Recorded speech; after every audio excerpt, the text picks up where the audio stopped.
Hello everyone, नमस्कार। एक बहुत ही बेहतरीन यहाँ पर अपडेट लेकर आया हूँ आप सभी के लिए। काफी सारे बच्चों को इसके बारे में पता ही नहीं होता। एसएससी के पीछे भाग रहे हो, कॉम्पिटिटिव एग्जाम की तैयारी कर रहे हो तो नाम आता है एसएससी का। गवर्नमेंट जॉब की, किसी भी गवर्नमेंट जॉब की तैयारी में जाते हो, एंट्री करते हो तो नाम आप जानते हो एसएससी का। लेकिन मैं आज आपके सामने एक ऐसी वैकेंसी लेकर आया हूँ जो कि है ट्रिपल एससी की। है ना, ट्रिपल एससी का मतलब क्या होता है, हर एक चीज पर बात करने वाले हैं। और यहाँ पर आपको पता भी नहीं होता कि कितनी सारी वैकेंसीज निकलने वाली है और इसको लेकर एक बहुत ही बड़ा अपडेट भी आया है। तो चलिए बात करते हैं इसके बारे में डिटेलिंग में। और इस एग्जाम को अगर आपने फिल नहीं किया, फॉर्म फिल नहीं किया, इसको मिस कर दिया तो समझ लीजिए कि लगभग 21,000 से ज्यादा सीट्स इसमें आने वाली है। उन सब में आप एग्जाम नहीं दे पाओगे। इस साल तो एक भी पोस्ट के लिए अप्लाई नहीं कर पाओगे। ऐसे क्या कह रहा हूं मैं, हर एक चीज पर बात करेंगे। और सैलरी जो होता है इस एग्जाम्स के लिए, various various post various exam में ये काम आने वाला है और 56,000 तक यहाँ पर सैलरी होता है। तो आइए बात करते हैं कौन सा एग्जाम है, क्या अपडेट आया है। तो मैं बात कर रहा हूं आपके सभी के सामने UP triple S C PET की। UP triple S C PET की जो कि होता है आपका प्रिलिमिनरी एलिजिबिलिटी टेस्ट, है ना, एक तरह से एंट्रेंस टेस्ट होता है। और इसके बारे में बहुत बड़ा अपडेट आया है। इसके फॉर्म फिलिंग स्टार्ट होने वाली है। इसकी यूपी ट्रिपल एस सी की ऑफिशियल वेबसाइट पर आ चुका है।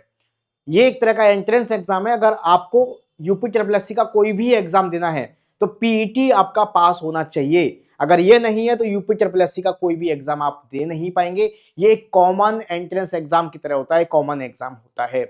अगर ये आपके पास है तो यूपी ट्रिपल एस सी का कोई भी एग्जाम आप दे सकते हैं। यूपी ट्रिपल एस सी कई पोस्ट के लिए वैकेंसी निकालती है। मैं आपको बता देता हूं इसके बारे में, कुछ इंपोर्टेंट पोस्ट के बारे में। जैसे कि सबसे पहले इस बार लेखपाल का अपडेट भी आएगा, रेवेन्यू लेखपाल का ऑप्शन भी आएगा। वीडियो विलेज डेवलपमेंट ऑफिसर की वैकेंसी हो गई, ग्राम पंचायत अधिकारी की वैकेंसी हो गई, फॉरेस्ट गार्ड की वैकेंसी हो गई, आईटीआई अनुदेशक यानी इंस्ट्रक्टर की वैकेंसी हो गई, एग्रीकल्चर असिस्टेंट की वैकेंसी हो गई, junior assistant in revenue department, और इसके सो ऑन, मतलब कई सारी वैकेंसीज होती हैं।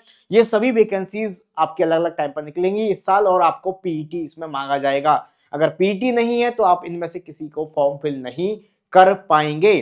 और टोटल मिला के अगर मैं इस साल बात करता हूं 2025 की, तो 21,000 के प्लस वैकेंसी आपकी निकलने वाली है। इसके साथ साथ अगर आप 10th पास आउट है, पीटी में मांगा जाता है कम से कम एलिजिबिलिटी 10th पास आउट, तो क्या 10th पास आउट वालों के लिए भी वैकेंसी है? बिल्कुल। तो आप एमटीएस मल्टीटास्किंग स्टाफ की वैकेंसी यहां पर निकलती है जो 10th पास आउट है।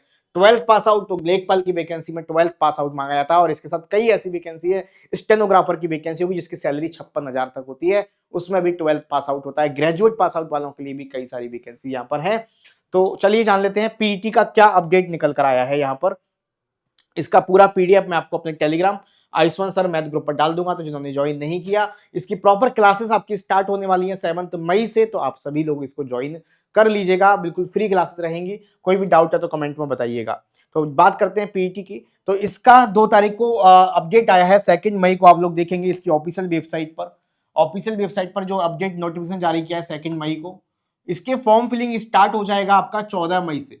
14 मई से फॉर्म फिलिंग स्टार्ट होगा, 17 जून तक चलने वाला है।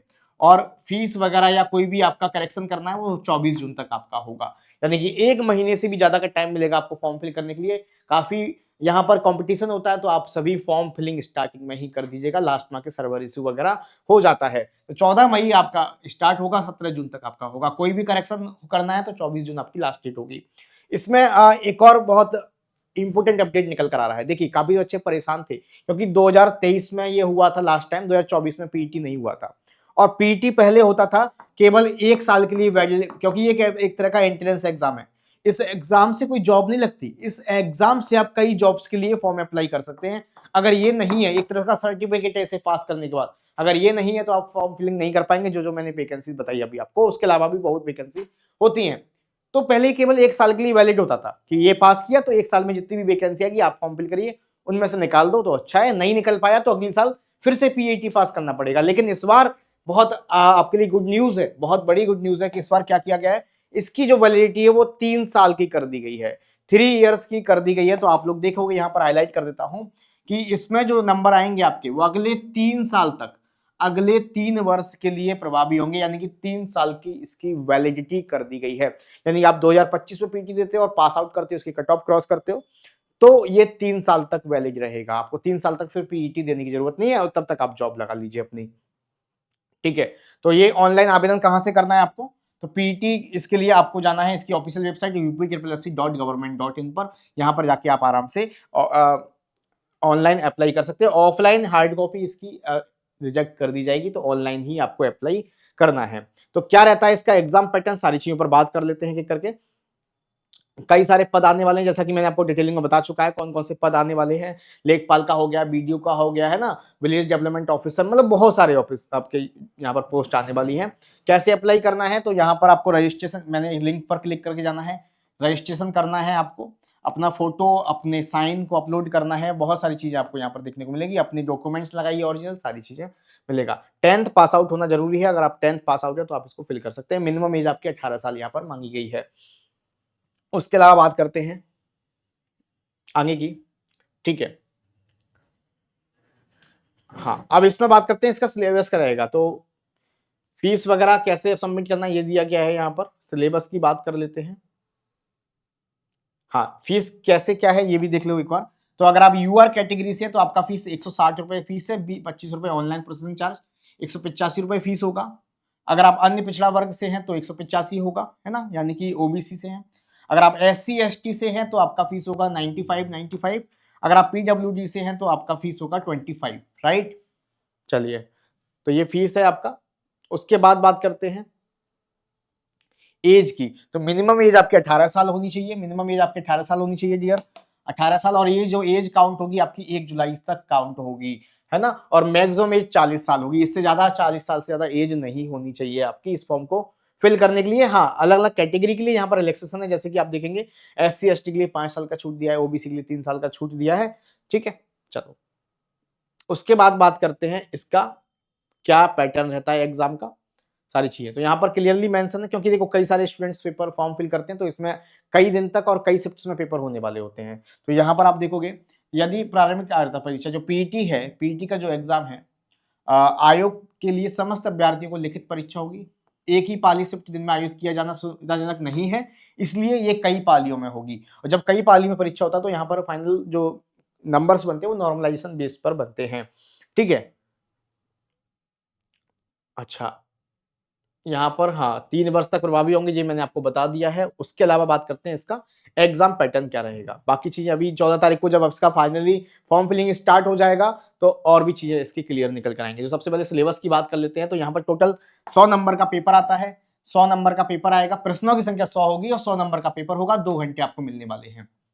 100 क्वेश्चन आएंगे, 100 नंबर के, हर एक क्वेश्चन 1 नंबर का, 2 घंटे का टाइम मिलेगा। इसमें आएगा इंडियन हिस्ट्री, तो क्लियरली मेंशन है इंडियन हिस्ट्री में कौन कौन से टॉपिक आएंगे, ऑलमोस्ट पूरा हिस्ट्री आपको दिया गया है और 5 क्वेश्चन इंडियन हिस्ट्री से आएंगे। तो हर एक 100 क्वेश्चंस को डिफाइन किया गया है किस टॉपिक से कितने क्वेश्चंस आएंगे। इसी तरह आप देखोगे इंडियन नेशनल मूवमेंट्स से कितने क्वेश्चंस आएंगे, आपके 5 क्वेश्चंस निकल के आएंगे। ज्योग्राफी से कितने क्वेश्चंस आएंगे, 5 क्वेश्चन निकल कर आएंगे यहाँ पर। उसी तरह से आप इंडियन इकोनॉमी से 5 क्वेश्चन आएंगे, आपका पॉलिटी से कितने क्वेश्चन आएंगे, 5, जनरल साइंस से भी 5 क्वेश्चन आएंगे, एलिमेंट्री मैथमेटिक्स अर्थमेटिक्स से आपके कितने क्वेश्चन आएंगे, 5 क्वेश्चन आपको अर्थमेटिक्स से देखने को मिलेंगे। जनरल हिंदी से भी 5 क्वेश्चन, इंग्लिश से भी 5 क्वेश्चन, रीजनिंग से भी 5 क्वेश्चन, करंट अफेयर से आपके 10 क्वेश्चन आएंगे, जनरल अवेयरनेस से आपके ओवरऑल जनरल अवेयरनेस जो होगा आपका उससे 10 क्वेश्चन आएंगे आपके। तो इस तरह से आपके क्वेश्चन पूछा जाएगा। और हिंदी का गद्यांश आएगा, क्लियर लिखा है 2 गद्यांश होंगे, यानी हर गद्यांश में 5 क्वेश्चन, तो 10 क्वेश्चन यहाँ से होंगे। ग्राफ की व्याख्या तो 10 क्वेश्चन और आपकी तालिका की व्याख्या भी 10 क्वेश्चन। तो टोटल मिला के इस तरीके से 100 क्वेश्चन आपसे पूछे जाने हैं 100 मार्क्स के, ठीक है। तो 9th क्लास तक का, जैसे 10th पास आउट मांगा है, 9th क्लास तक का लेवल रहेगा, तो बहुत हार्ड पेपर नहीं आता है इसका पीटी का, एनसीईआरटी बेस पर रहेगा। और हर एक गलत को, हर सही क्वेश्चन के लिए 1 नंबर मिलेगा, गलत के लिए 1/4, यानी कि 0.25 की नेगेटिव मार्किंग यहाँ पर होने वाली है, ठीक है। तो ये एग्जाम पैटर्न रहेगा आपका, तो इसके लिए तैयार हो जाइए। 14 मई से आपके फॉर्म फिलिंग स्टार्ट हो रही है, आप सभी इनका फॉर्म जरूर भरिएगा, चाहे आप एसएससी की तैयारी कर रहे हो, चाहे रेलवे की कर रहे हो, क्योंकि देखो 10th पास आउट एलिजिबिलिटी है, तो आप सभी 10th पास आउट तो हैं, 18 साल मिनिमम एज भी है, तो इसको मिस मत करिए। कोई फीस भी बहुत लंबा चौड़ा नहीं है, क्योंकि अगर इसको पास करते हैं ना, जो कि बहुत बड़ी बात नहीं है, एक एंट्रेंस एग्जाम है, तो आपके पास कई ऑप्शंस खुल जाते हैं इस तरीके की वैकेंसी के लिए, है ना। और इसके अलावा भी कई सारी वैकेंसीज होती हैं, तो इसको फिल करिएगा। 21,000 से ज्यादा वैकेंसी, इसलिए मैंने स्टार्टिंग में आपसे कहा था कि यहाँ पर आपको जो है 21,000 से ज्यादा पोस्ट देखने को मिलेगी। फॉर्म फिल करिए पीटी का। और कोई डाउट है तो मुझे कमेंट में बताइए, और किस एग्जाम के बारे में अपडेट जानना चाहते हैं वो मुझे कमेंट में बताइए, और बाकी का टेलीग्राम पर इसका पीडीएफ में डाल दूंगा, फॉर्म फिलिंग का लिंक डाल दूंगा, सारी चीजें आपको मिल जाएंगी। मिलते हैं नेक्स्ट सेशन में, तब तक के लिए आप इस चैनल को सब्सक्राइब कर दीजिए ऐसे ही और अपडेट्स के लिए। बाकी दोस्तों को शेयर भी कर देना, जिससे बाकी दोस्तों को भी पता लगे इस एग्जाम के बारे में। ओके, चलिए, thank you, bye bye, take care, thank you.